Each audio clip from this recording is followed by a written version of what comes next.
and want to welcome everyone to our Rotary E-Club of District 7710. My name is Kevin Primus. I'm the current year president, and I am excited to be here tonight. We usually have people come in the first few minutes, but regardless, we like to start on time if we can. Tonight we have a very special talk and a very special guest.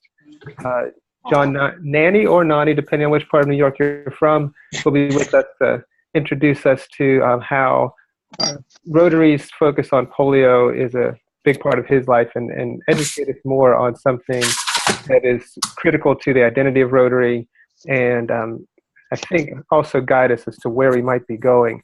Maybe you can take a lot of questions towards the end of our talk, but John, we thank you for coming tonight, and thank everyone for visiting with us. Thank you. Thank you. I want to go ahead and turn it over to our president-elect, Jeanne Shack, to give us some announcements and to welcome folks and maybe have everyone introduce where they're from. But Jeanne, do you want to start that and then take us into announcements? Sure. Hi, everyone. My name is Jeanne. I am currently in Durham, North Carolina. I'm an E-Club charter member, and I've just been, I'm also now the district committee chair for our New Generations Committee. And if we want to go down the line, Eve, do you want to introduce yourself? Sure, I'm Eve Marion. This is my first year in Rotary. I live in Durham, North Carolina, and I am the chair of programs. Great. We'll give Boyd a second. I see Chris is next down the participants list. Hi, Christopher Hash. I live in Southern Pines. I work in Durham. I am with the RTP Rotary Club. I'm former secretary and sergeant of arms. Fantastic. Great, good to see you. Don't know if Ed's able to say anything. Jane?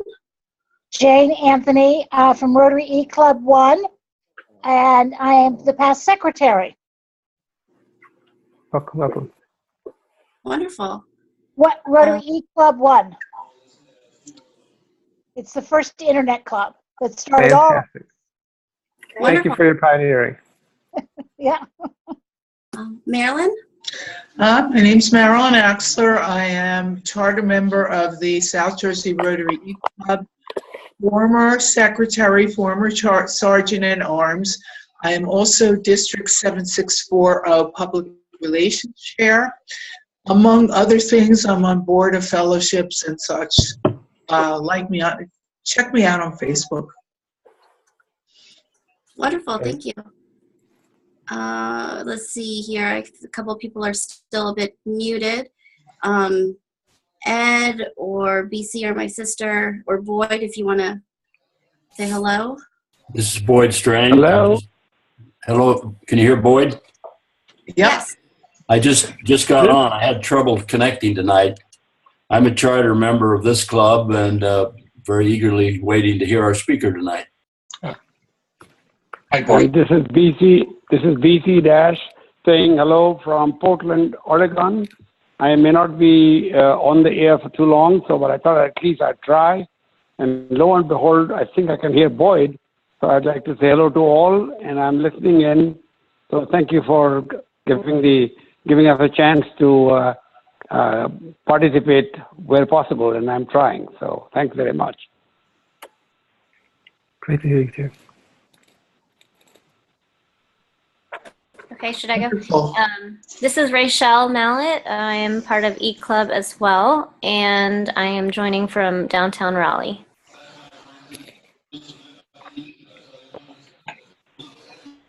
Great. Ed, or is there anyone else on the line? Can you hear me? Yes, barely. But we can hear you. Barely. Okay. Well, I'm in my car, so I'm just checking in, and I'm on the move, so I will listen and try not to get in an accident.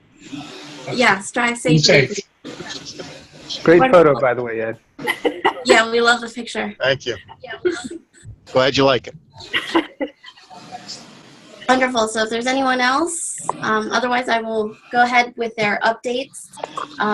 We have our next board meeting next Monday, May 2nd at 7:30 p.m. Eastern Time.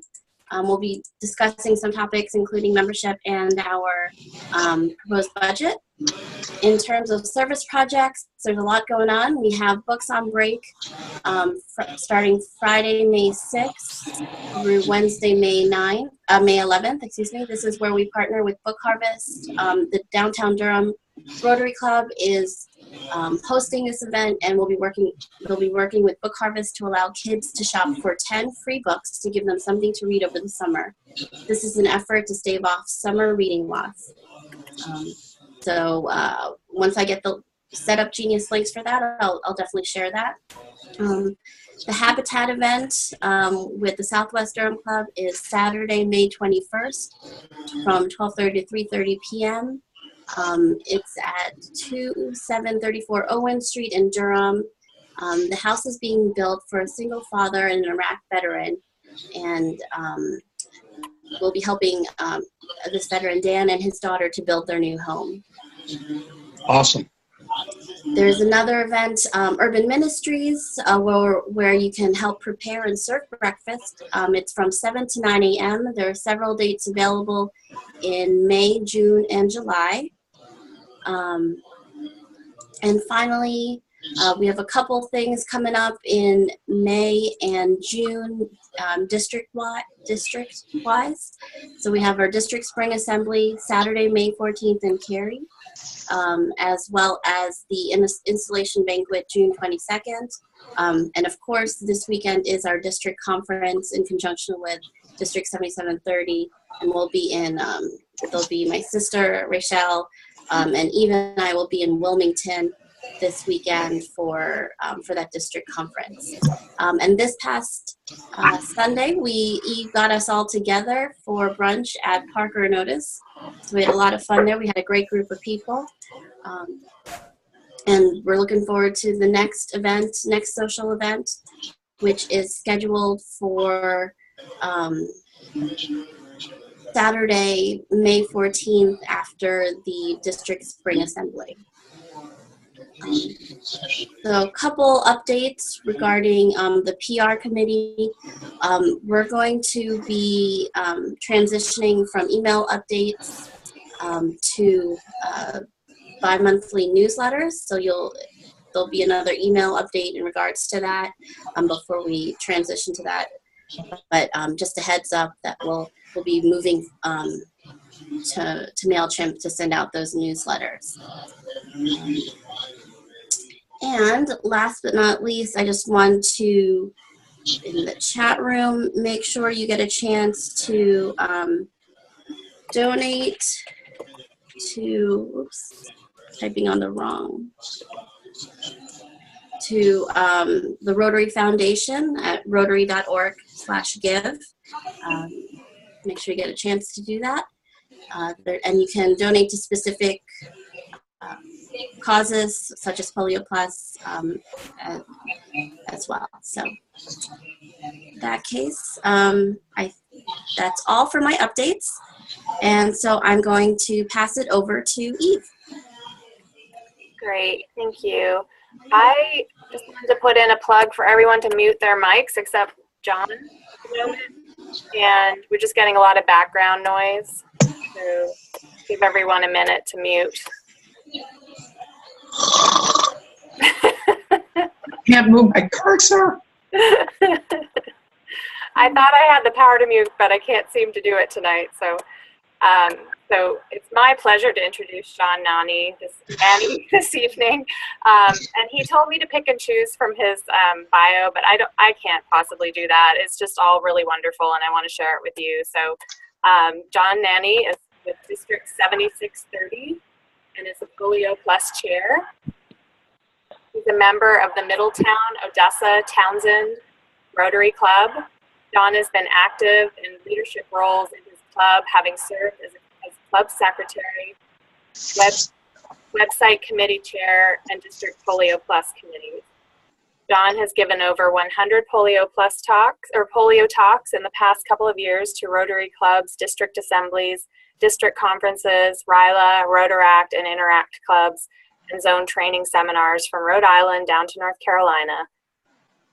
He's going to share with us this evening this talk that he's shared so widely. It's called The 3 Ps of My Life: Polio, Post-Polio Syndrome, and Rotary's PolioPlus. Currently, John is the District 7630 PolioPlus Chair, as I mentioned. He's a Paul Harris Fellow +6. He's a member of the Paul Harris Society. He is one of Rotary International PolioPlus representatives at the UN Special Session on polio eradication in 2012 and attended 2014 and 2015 Rotary Days at the UN. He graduated from State University of New York at Delhi, pronounced Del High. Thank you, John. There you go. And John is also board member of the State of Delaware Architectural Accessibility Board, member of the Polio Network of New Jersey and Delaware, member of Delaware Health Care Network, platelet donor to 228 donations, which I think is incredible, and volunteer driver for MOT Meals on Wheels, the former owner of Paper and Ribbon Supply Company in Perry Hill, New Jersey, and former board member of 6 different nonprofit art organizations. And he's an accessibility advocate for all. John himself is a polio survivor, class of 1953, paralyzed from the neck down for 6 months just prior to the Salk vaccine distribution. He now uses a wheelchair for most of his daily mobility due to severe post-polio syndrome issue, a condition which affects up to 75% of polio survivors 30 to 40 years after the original viral attack. John has given over 100 polio talks to Rotary clubs, as I mentioned. John and his wife, Christine, live in Middletown, Delaware, and are professional singers with Rhapsody in 2, duet cabaret act, mainly singing Broadway show tunes. So thank you so much for being here today. Wow. And we're really looking forward to your talk. Well, thank you very much. It's, I hope no one fell asleep on that part. Thank you for inviting me to talk to you about the 3 Ps of my life: polio, post-polio syndrome, and Rotary's PolioPlus. And I also want to talk about where we go after polio is eradicated. Although I'll be talking about negative issues in my personal life with polio, I do so representing 2 million polio survivors here in North America and more than 20 million polio survivors throughout the world. And that life is good, and no matter what the future holds for me physically, I truly am one of the lucky ones. Polio was one of the most feared infectious diseases in the 20th century, actually more frightening to parents than AIDS, and as frightening as the recent Ebola outbreak and the Zika virus outbreak. At this point in my talk, when I'm at a regular Rotary Club meeting, I usually ask people or tell people that, you know, people who know me know that I'm usually a pretty friendly guy. I like to spread that friendliness around, so I ask them to turn to the person next to them and shake their hands. Obviously at an E-Club presentation, which is my first polio talk at an E-Club, we can't do that. Then I go on to say that when I first came into the room, I shook a lot of hands of the people coming in. Before the Salk vaccine stopped polio here in the United States, if I was in the early stages of polio, just by shaking hands with a few of them, many would now be infected with polio back in the 1950s. And when they went home, their family and friends could have easily caught polio just from one carrier. That's how frightening it was back then. However, polio is not just a modern day disease. Hieroglyphics found in Egypt around 1500 BC, that's over 3,500 years ago, shows a polio victim on crutches with one leg smaller than the other.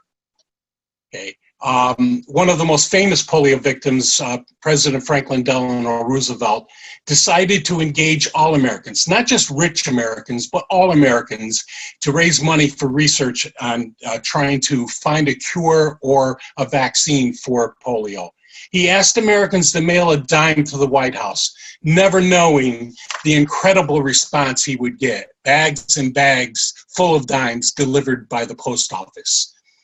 That was the birth of the March of Dimes. My first set of leg braces was from the March of Dimes. The March of Dimes created a number of teams of researchers, including Dr. Jonas Salk.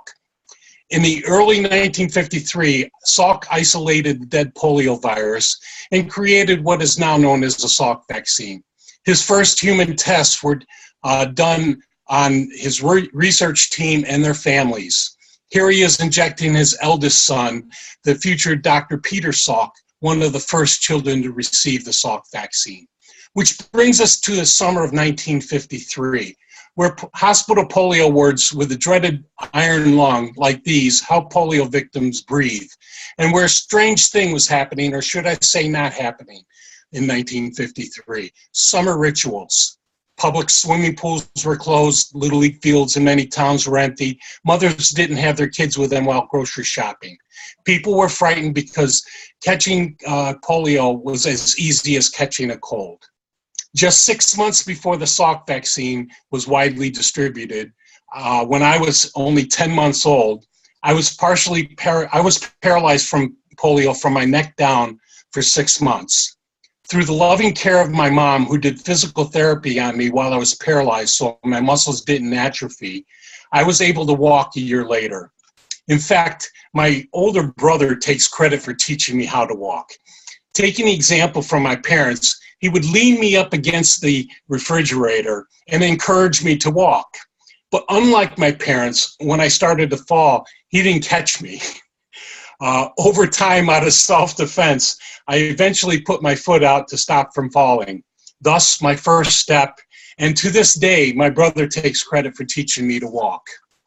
I've been told by neurologists that without the physical therapy my mom did for me while I was paralyzed, my muscles would have atrophied, and there's no way that I would have ever walked. But as years went by, I got to the point where most people would never guess I had had polio. I had a fairly normal childhood, and I actually played baseball, basketball, and football in high school. But no one ever put it together why I couldn't do too many push-ups or sit-ups, why I could never climb that dreaded rope in gym class, why I was an average athlete when my older brother was all conference in 3 sports. My coaches always yelled at me and often called me lazy. It was a very frustrating time in my life. But that was polio for a lot of people. Again, I was one of the lucky ones.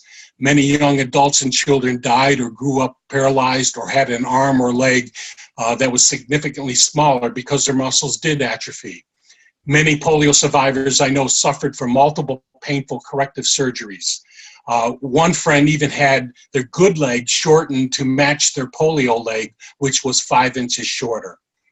When I turned 40, I started to have renewed muscle weakness, joint pain, and extreme fatigue. Eventually, after seeing 10 different doctors in 2 years, I finally found a neurologist who told me I had post-polio syndrome. Well, hearing the word polio hit me like a ton of bricks because I didn't think polio could come back. Again, I was lucky because this doctor just spent 2 years with the National Institute of Health studying post-polio syndrome, and he explained to me that the actual polio virus didn't come back. 13 years later, I'm confined to my wheelchair for most of my mobility. More than 70% of polio survivors will develop some level of post-polio syndrome within 30 to 40 years after the original polio virus attack. So what is post-polio syndrome? Well, the original polio virus attacked the muscles. The muscles that were killed off or damaged during the original polio virus attack were taken over by healthy muscles around them. These healthy muscles over the years have been overworked, and they start dying off earlier than the average non-polio victim from overuse. The more a polio survivor overuses their muscles, the faster their muscles die off. For somebody like me who had almost every muscle from my neck down affected by polio, just the hard work of trying to get to normal over the years took a negative toll on muscles. The neurologist said if I didn't want to lose the total use of my legs again, I needed to make dramatic changes in my life. The old adage of use it or lose it had to be replaced with conserve to preserve. But like most polio survivors, being an A-type personality, it was very hard for me to slow down. Post-polio syndrome is usually accompanied with overwhelming fatigue, muscle weakness, muscle and joint pain, sleep disorders, heightened sensitivity to anesthesia, cold, and pain, difficulty swallowing and breathing, as well as short-term memory problems. One of the reasons why I'm reading this talk is, and even though I've given it over 100 times, I've changed a little bit here and there, is because I don't have a very good short-term memory. Okay. As a professional singer, I couldn't understand why I was having trouble with overwhelming fatigue during 4-hour-long rehearsals when I was singing with an opera company in central New Jersey. I couldn't understand why I had trouble memorizing songs. It was post-polio syndrome. To avoid overuse, I restrict my steps to a couple hundred steps per day. Many days, each step is very painful. I've learned that there's very little I can't do. I just have to find a different way of doing it. I'm lucky I live in a world where there are organizations like Rotary International, with Rotarians like yourself who care about the welfare of others and who put service above self. Jonas Salk, after he developed the first successful polio vaccine, refused to patent the vaccine.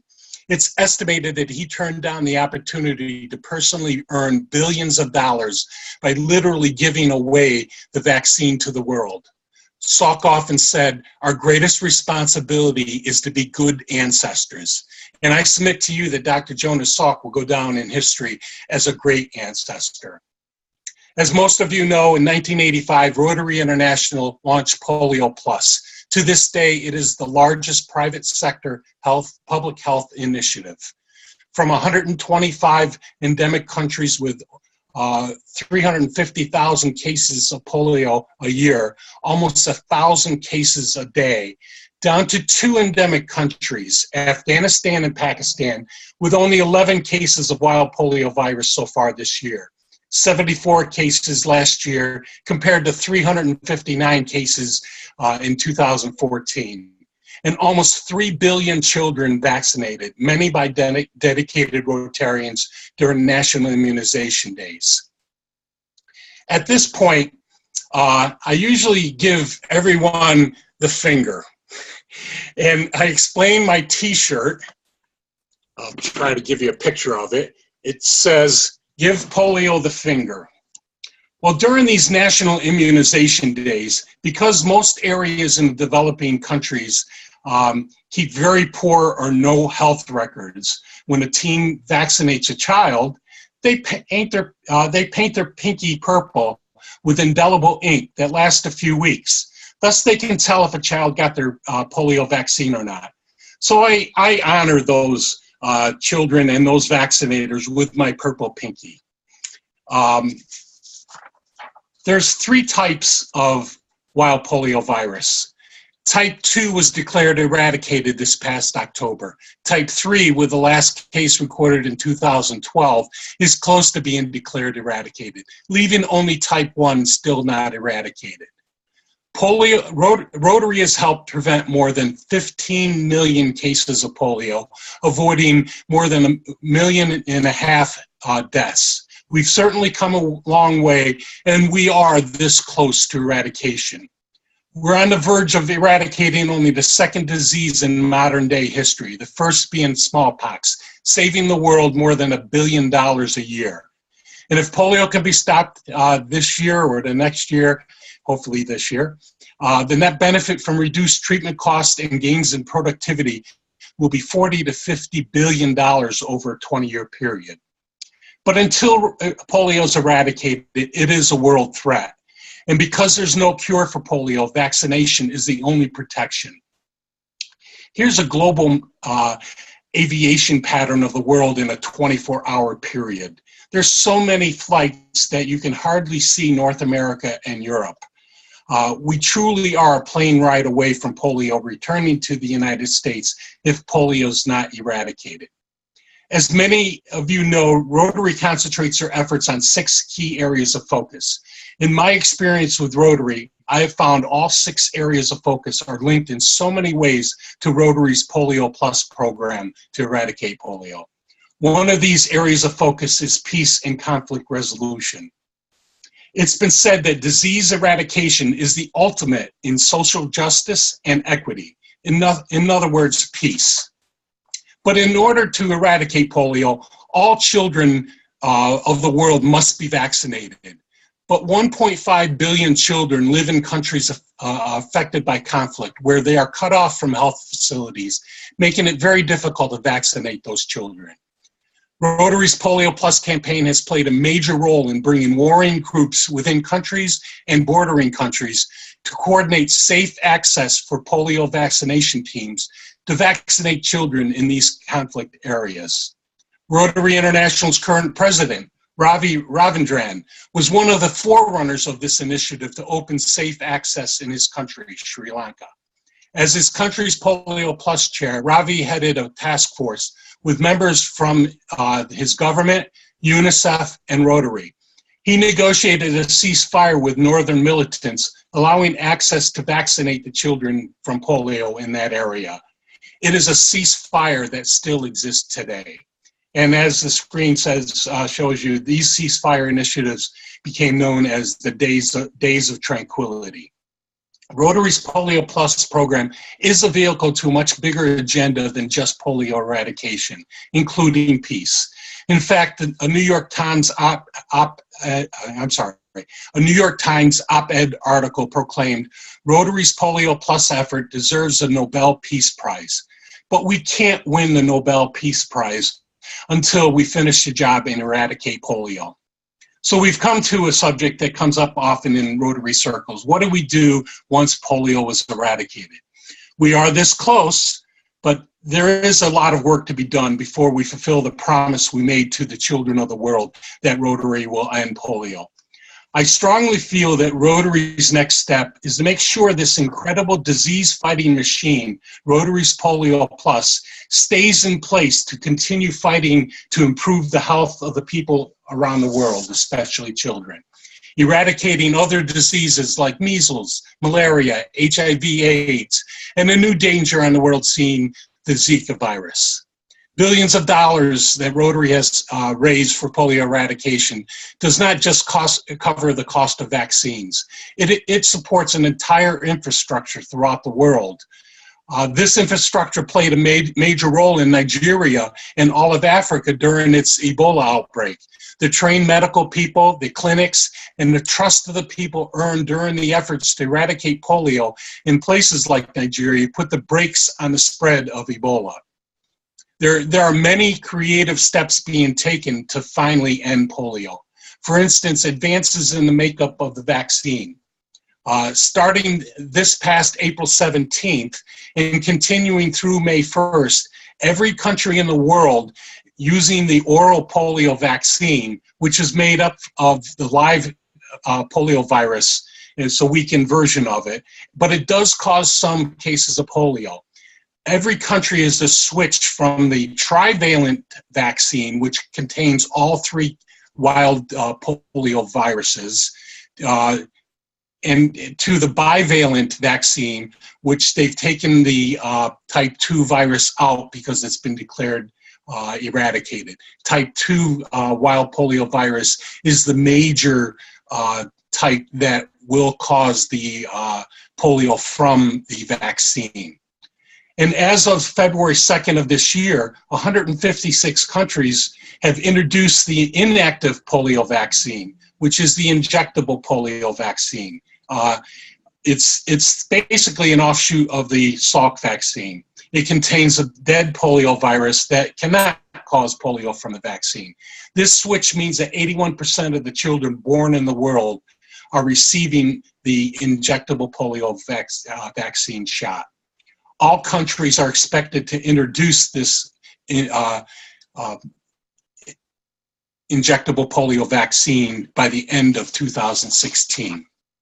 Another advance in the fight to end polio is the introduction of GPS tracking devices by the Gates Foundation used during National Immunization Days that ensures that no child is missed during these mass vaccination campaigns. Last month, Pakistan in one weekend vaccinated 36 million children. And that brings up the question, once we take away the oral vaccine, which is 2 drops and easily administered by minimally trained vaccinators, what do we do when we introduce the injectable polio vaccine? Well, researchers in Australia and Georgia Tech are working on a new delivery mechanism for the vaccine, which replaces the needles and syringes. A patch with 1,000 microscopic needles can deliver the vaccine, which triggers a protective immune response with 40 times less than the standard 40 times less vaccine than the standard needles. The nanopatch, as they are being called, will allow minimally trained individuals to administer the dead polio virus vaccine instead of the medically trained technicians now needed to inject the dead polio virus. All the person needs to do is put the patch on the kid's arm, push the center, and within 5 minutes, the water-soluble needles give the vaccine. It's an incredible new device in the fight against polio.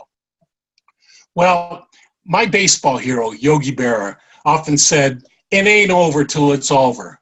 Well, our fight to eradicate polio ain't over, but we are this close. I got Yogi to do this a couple of years ago. I pray that the eradication of polio happens soon so that all kids around the world will avoid what happened to many like myself when a vaccine was not available. Again, I was one of the lucky ones, born in the United States. My fate would have been substantially different if I lived in a developing country back in 1953. I've shared my personal story with you, certainly not for your sympathy for my personal situation. As I said, I am one of the lucky ones. Through the love of my family and friends and being fortunate to find knowledgeable doctors, I've been able to be a father, husband, son, friend, and now a proud Rotarian. Rather, I pray that I leave you with the hope and knowledge that we are on the right track to eradication, and you can make a difference. I want to leave you with one final quote. Famous violinist, polio survivor, and Rotary Polio ambassador Itzhak Perlman was quoted in a recent article supporting PolioPlus by saying, "I want to see people moved to tears by my music, not by the pain of polio." And he goes on to say, "I hope that the next time I pick up my violin to perform, I will do so in the knowledge that you have joined me in a campaign to end polio now." Live up to this year's Rotary theme, be a gift to the world. And like Dr. Jonas Salk said, do your best to be a good ancestor. Please remember that for every $1 Rotary raises for PolioPlus, the Bill and Melinda Gates Foundation adds $2, up to $35 million a year till 2018. A $20 donation becomes $60, buying 100 polio vaccines. That's 100 kids that won't get polio because of you. The Rotary Foundation has been rated one of the top 5 nonprofits in the world by Charity Navigator, receiving their highest rating of 4 stars. More than 91 cents on the dollar given to the Rotary Foundation actually goes to projects. That's unprecedented. Thank you for listening to my story, and I will entertain any question that you'd like. No question is too personal. Thank you very much. I would like very much, this is BC Dash from the Rotary Club of Durham, but calling you from Portland, Oregon, and I could not but attend to this conversation. I hope you can hear me. Thank you so much. I went to a Rotary camp like this 20 years ago, and I thank you for being here tonight. Thank you again. Thank you.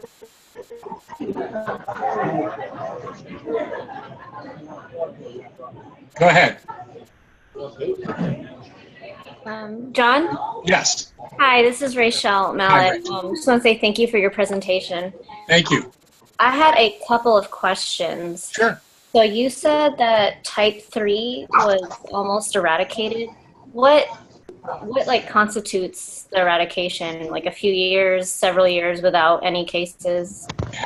It actually has to be 3 years with no polio of that case. So the last case of type 3 was 2012,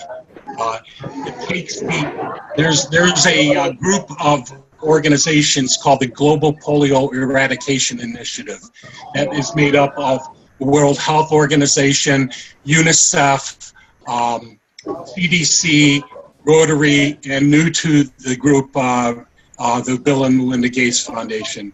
And the controlling factors, the World Health Organization and CDC get together and they evaluate, and then they take about 6 months to make sure that the data collected is correct, and hopefully we'll be hearing soon that type 3 along with type 2 has been eradicated. Right, because it's been some time. The last time was 2012, so. Yes. And then I had one other question. So obviously there's a huge anti-vaxxer movement happening.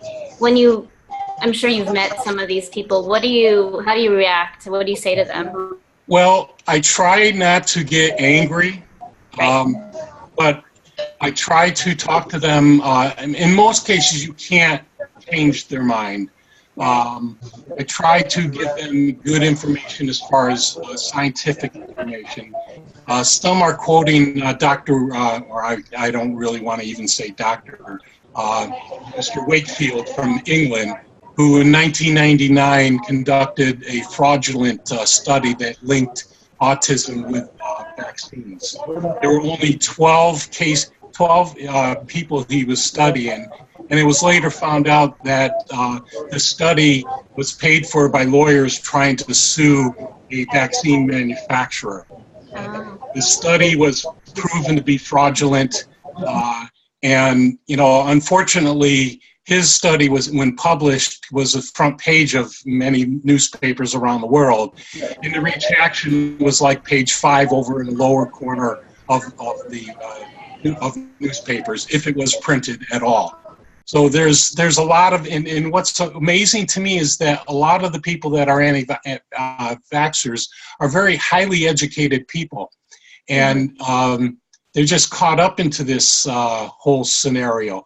And I just ask them, how do you justify going to a doctor's office with your children who are not vaccinated and sitting next to a newborn who can't be vaccinated, or a child who can't be vaccinated, right. And possibly causing their death?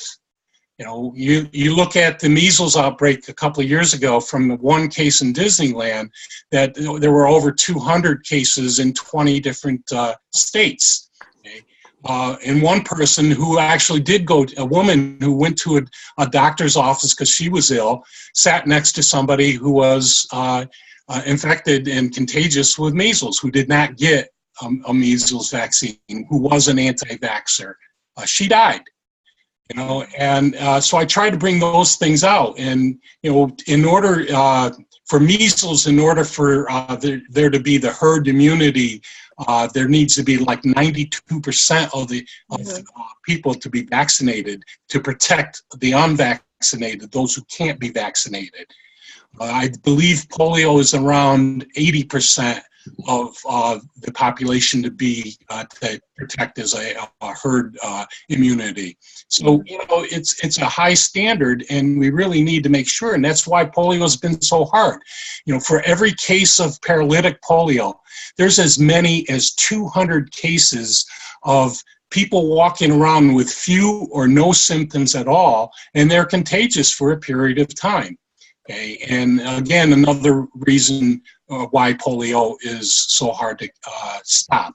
It is also found in a lot of sewage systems. It lives in sewage in feces for a period of time, not a long period of time, but a period of time. 2 years ago at the World Cup in Brazil, they found environmental samples in sewage systems of polio in their systems. Brazil hasn't had a case of polio in decades. So it came over somebody either, coming to watch the World Cup or playing in the World Cup from one of the infected countries. In fact, I believe it was Pakistan, because they can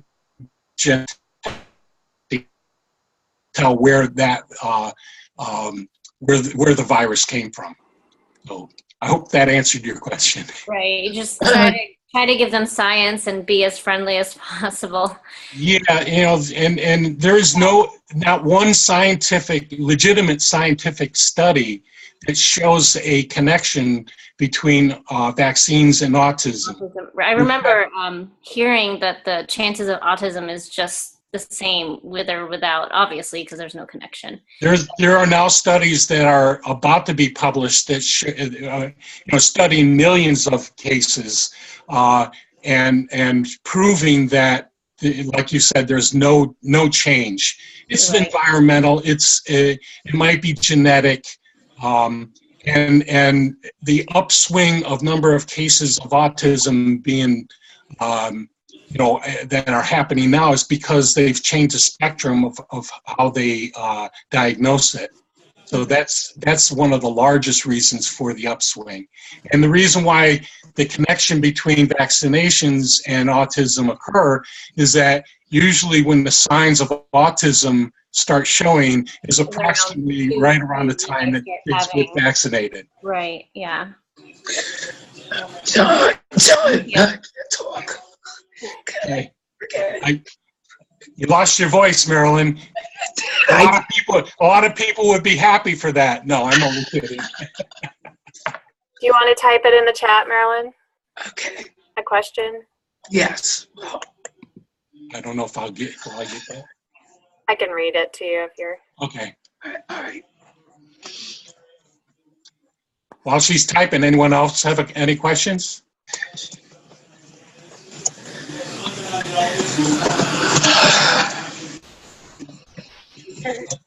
This is Boyd. I just like to say, I don't have a question, but I just like to thank you very much. It's seldom we get to talk with an expert and the one who's lived through the entire thing. So it was very powerful to hear your story. Well, thank you. Thank you. I appreciate it. That's my goal. You know, what I tell people, Rotarians, is that, you know, although Rotary has been involved since 1985 with eradicating polio, most Rotarians know very little about polio, or especially post-polio. Most physicians and physical therapists know very little about polio. So that's my goal, is to bring as much information of why we're trying to eradicate polio, and a little bit of what we're trying to prevent. I hope down the road that Rotary picked up all these people that we missed over the past 30 years that did get polio. Somewhere down the road, they're going to have post-polio syndrome. I hope we can do something to help them. Marilyn asked if asked you to comment on the issue of endemic countries and refusal to vaccinate. Well, there's a number of religious leaders who in the past have stopped the different vaccinations.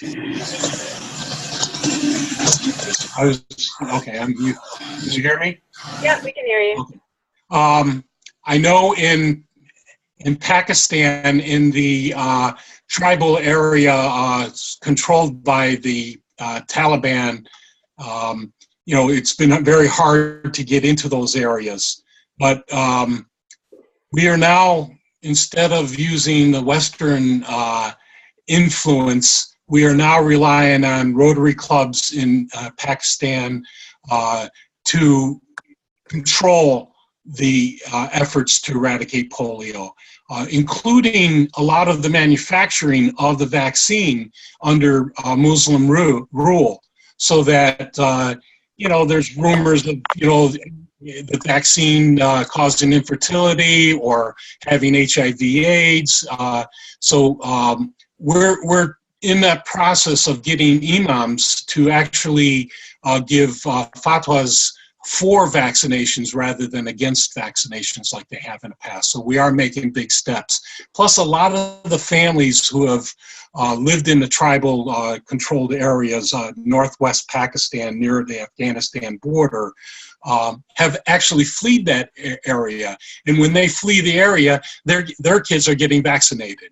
So a lot more, a bigger percentage of kids in Pakistan and Afghanistan are being vaccinated. Very good.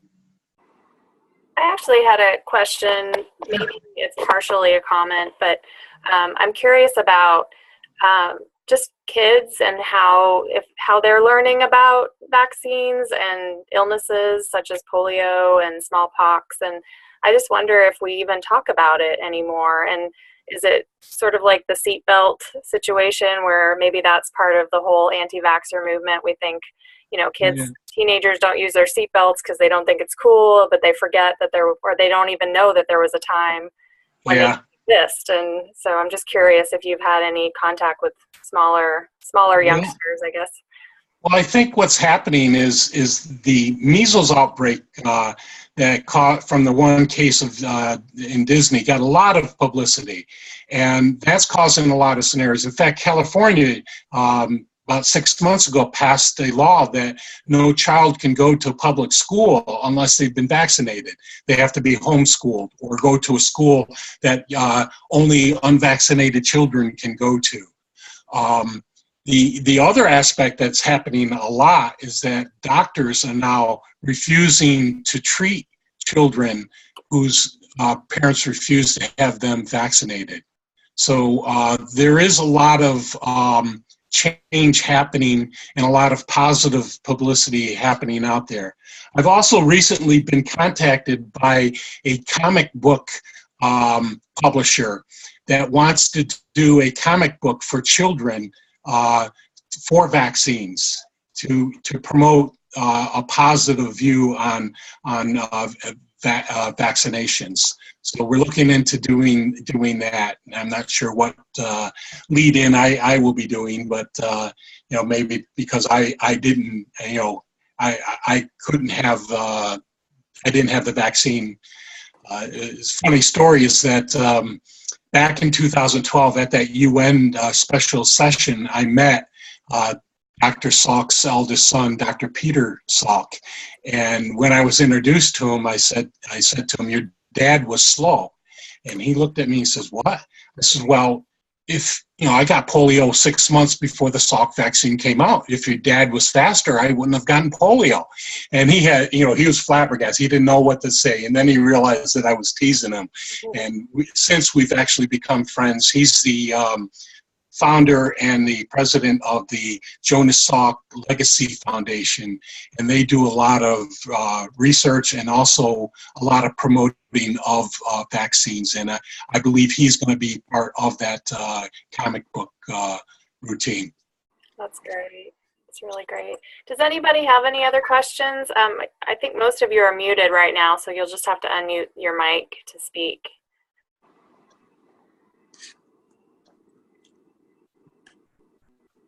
Okay. Is that somebody trying? Or kind of took control and sorry. Okay. Thanks, Eve. There was background noise that we kept hearing. So, John, this is Jeanne. I have my video on, so hello there. Nice meeting you finally. Yes, nice to meet you. Thanks for joining us tonight. This has been really fascinating. You obviously have Rotary and polio kind of go together now, but can you tell us a little bit about your Rotary story of how you became a Rotarian? Sure. A friend of mine knew I had polio, and he had a friend that was in Rotary in central New Jersey in a town just east of Trenton, Hamilton Township, and they asked me to come in and talk about polio and post-polio syndrome. And I basically knew somewhat of what Rotary did with polio, but I didn't know all the other things that Rotary did with everything else. And that fascinated me. And I started going to meetings. They asked me to join, and it's been something that has really changed my life. It has absolutely made me a better person, made me take a hard look at the four-way test. Having been a business owner and dealing a lot with a lot of different types of people, I wish I had the four-way test prior to me selling my business. And, all the years that I was selling equipment to restaurants and, again, I wish I knew of the four-way test back then. And I hope many people learn what, the value of the four-way test. Absolutely. Thank you. Okay.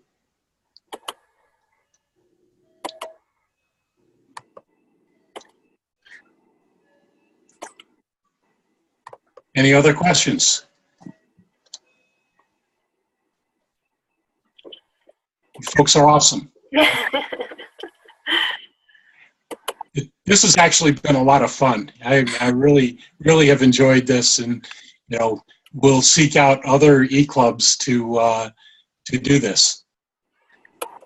Awesome. If I do have another question, if sure. People are still thinking of questions. If and when polio is eradicated, what do you think will be the next cause that Rotary will focus on? Well, I'm sure that Rotary would, want to have keep the connection with the Bill and Melinda Gates Foundation and partner with other organizations and other foundations.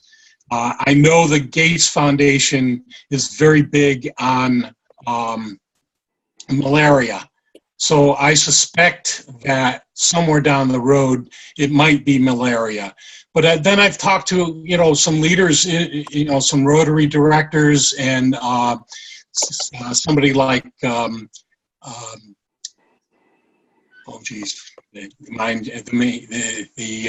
name Jones. Come on.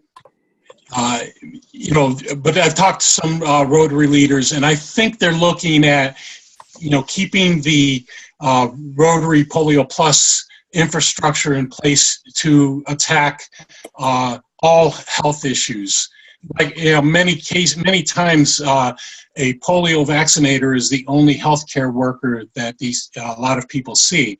So, that's a really good opportunity for us to attack basic general health and combine it with all 6 areas of focus, like water and literacy and all of that, and combine it and look at public health rather than just one particular thing.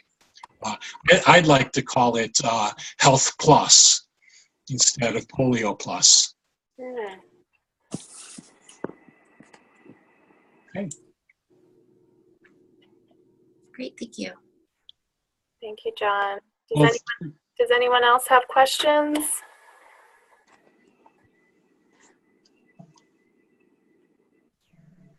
Okay. Okay, I'm going to maybe can we ask one of our guests this evening to lead us in the 4-way test? And to close out our meeting, I'm going to put it up on the screen, so hopefully everyone can see that, that version of it from La Jolla, California, which was the best one that I could pull up. But Jane, would you like to lead us? She's muted.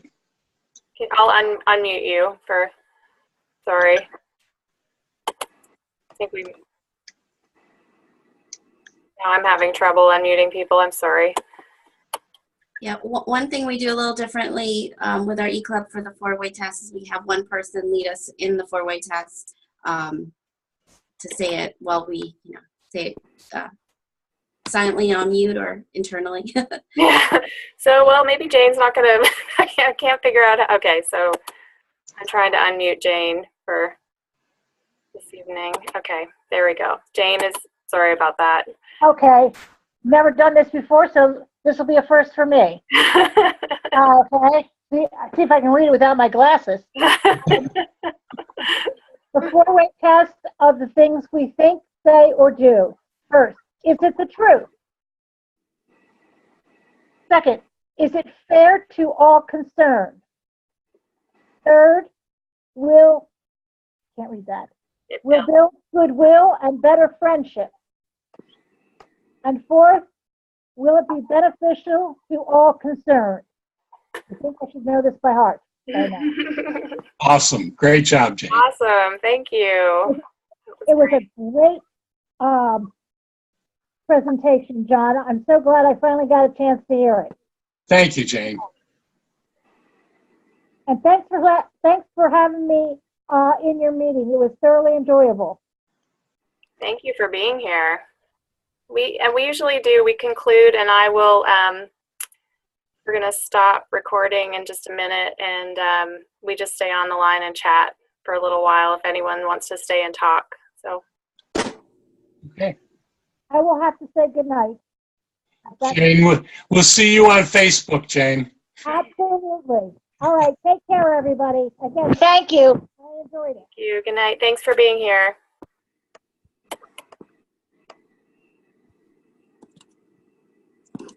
Great. Well, again, thank you, John.